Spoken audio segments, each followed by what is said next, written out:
Hey, Friday Junkies. Good morning and happy Thursday. I wanted to come on so we can do an unboxing together. But y'all know I have to open up with my handy dandy scissors. But we're going to unbox today. This is the YSL Libre. This is the Berry Crush.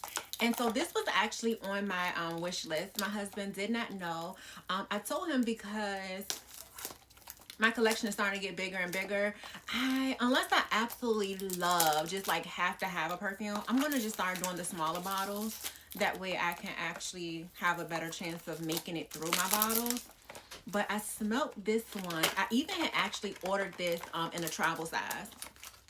So I'm so excited that he got this. He did not even know that I would like it. He said he went to the when he went to shop for this, he just asked them what was some of the newer scents, and this was one of the ones. And so he knew that I would like it. This is the bottle. This is the, I want to say this is the 1.7 ounce. Let me see. No, this is the 1 ounce bottle. Really cute. This one has notes of raspberry. You have coconut, vanilla, musk. And when I smelt this when I went into Ulta. I was trying it out just to see if I would like it, and I love this. It smells so good. Honestly, it's very, one thing about the Libre line itself, it has really strong notes. I love a perfume that can stand alone on its own, like perfect for pairing. You can really smell the raspberry. I can't smell the coconut too much. I can definitely smell the raspberry and the vanilla, and it's really heavy.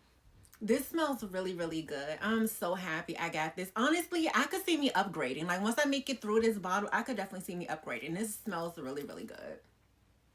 It smells really good. If you haven't tried it, definitely try it. You will not regret it. This is amazing. Thank you so much to my husband. Thank you to everybody who told me happy anniversary. Again, as always, you already know, if you love this video, be sure to what? Like, share, follow, subscribe, comment. Be sure to go check out my YouTube. And as always, love you, Friday Junkies. I'll see you guys later. Bye.